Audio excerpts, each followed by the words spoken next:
Selamat pagi.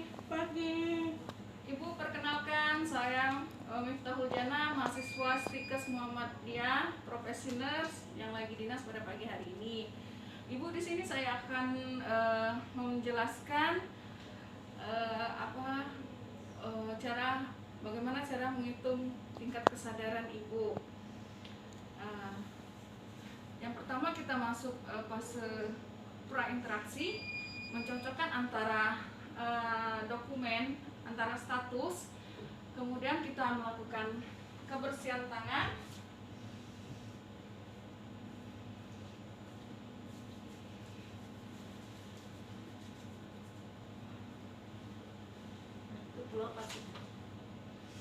mendekatkan alat ke dekat pasien.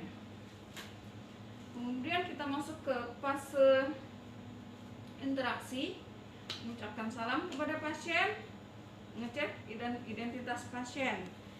Selamat pagi Ibu. Pagi. Ibu, namanya siapa Ibu? Ibu Lia. Tanggal lahirnya Ibu? Tanggal 30 bulan 1 1970. Kemudian kita menjelaskan maksud dan tujuan kita. Ibu, hari ini saya akan mengukur tingkat kesadaran Ibu. Saya akan menjelaskan apa itu tingkat kesadaran adalah ukuran dari kesadaran dan respon seseorang terhadap rangsangan yang berasal dari lingkungan. Untuk mengukur tingkat kesadaran maka digunakan suatu cara pemeriksaan, yaitu namanya GCS atau Glasgow Coma Scale. Nah, GCS adalah skala yang digunakan untuk mengukur tingkat kesadaran pasien yang dilakukan dengan menilai respon pasien terhadap rangsangan yang diberikan oleh orang yang memeriksanya. Tujuannya yang pertama sebagai acuan dalam menilai tingkat kesadaran pasien. Yang kedua sebagai upaya untuk mendapatkan data objektif sehingga dapat menentukan tindakan keperawatan selanjutnya. Yang ketiga, mengevaluasi perkembangan penyakit pasien. Nah, tingkat kesadaran itu sendiri dibedakan menjadi beberapa tingkat. Yang pertama yaitu kompos mentis. Nah, kompos mentis ini GCS-nya 15-14.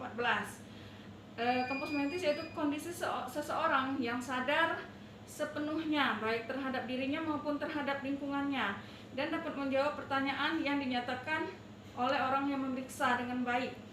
Kemudian yang kedua, apatis. Apatis itu GCS-nya 13-15. Apatis itu kondisi seseorang yang tanpa acuh tak acuh terhadap lingkungannya. Nah, yang ketiga adalah delirium. Delirium itu GCS-nya 11-10.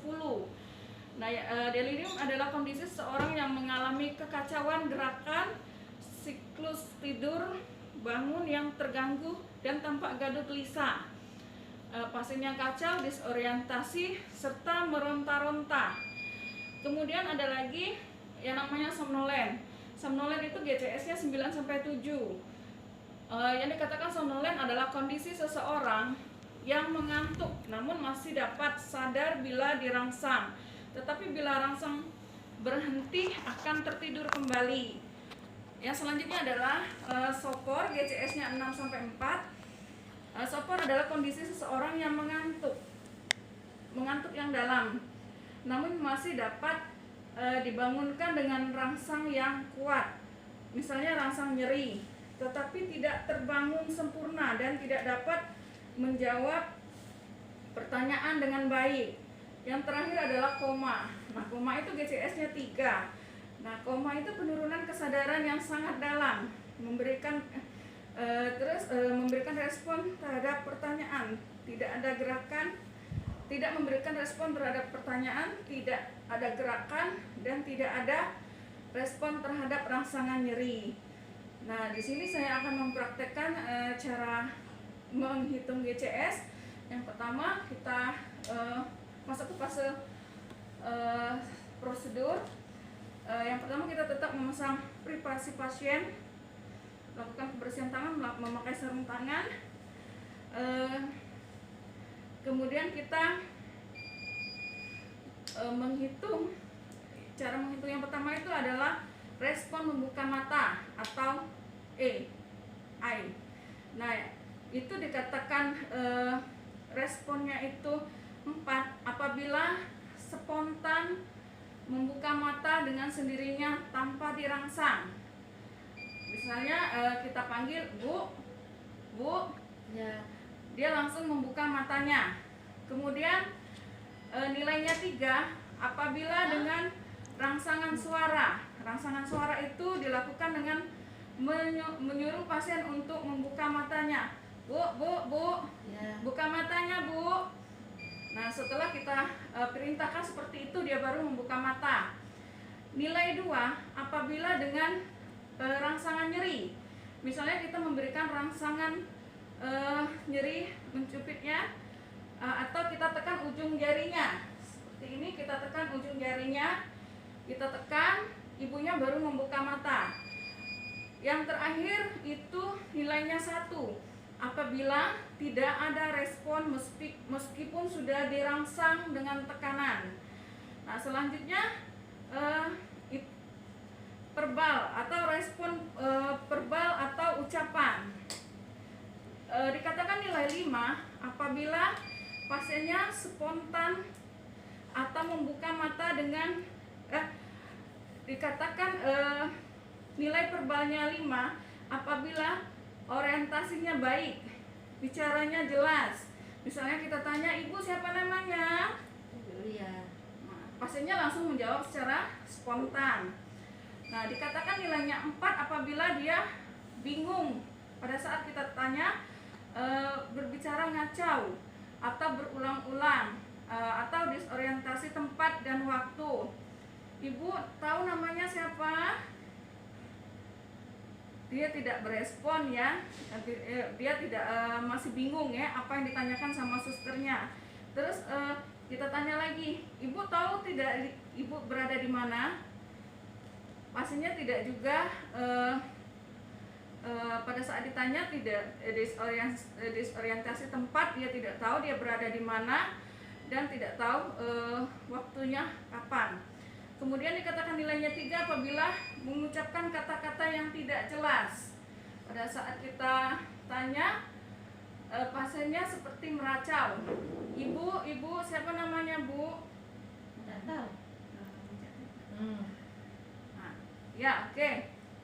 Nilainya 2 apabila suara tanpa arti seperti mengerang. Jadi pasiennya kalau kita tanya, Ibu mana yang sakit, Bu?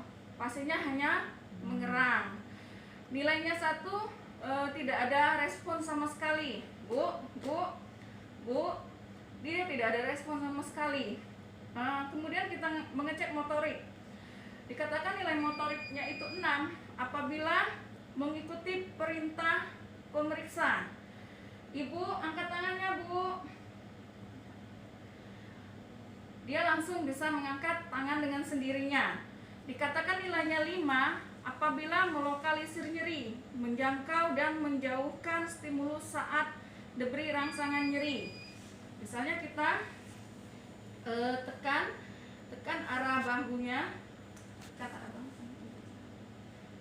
tekan arah bahunya, ibunya mengangkat tangan untuk menepis. Kemudian dikatakan nilainya 4 apabila menghindari atau menarik tubuh untuk menjauhi stimulus saat diberi rangsangan nyeri. Misalnya kita cubit di sekitar bahunya, ibunya menarik bahunya, ya seperti itu. Apabila dikatakan 3 itu fleksi abnormal. Dikatakan fleksi abnormal itu salah satu tangan atau keduanya menekuk saat diberi rangsangan nyeri. Nah, pada saat kita misalnya kita cubit, ibunya langsung menekuk saat diberi rangsangan nyeri tersebut. Nah, apabila dikatakan 2 ekstensi abnormal, salah satu tangan atau keduanya bergerak lurus di sisi tubuh saat diberi rangsang nyeri, ya. Selanjutnya itu nilainya 1 apabila tidak ada respon sama sekali. Nah, Itu cara pengukuran GCS. Apabila kita sudah selesai melakukan pengukuran GCS dari respon mata, respon verbal, terus respon motorik, kita akan menjumlahkan berapa GCS pasien tersebut. Bila selesai tindakan, kita membereskan pasien, membereskan alat, kemudian melepas sarung tangan, kita melakukan kebersihan tangan,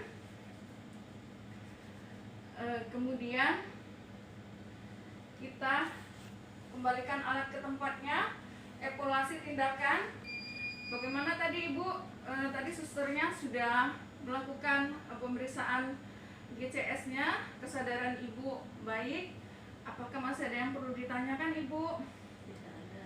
Iya, terima kasih Ibu. Kalau tidak ada yang ditanyakan, besok kita kontrak waktu lagi, susternya nanti kesini lagi. Apabila nanti ada yang mau ditanyakan, Ibu boleh ke nurse station.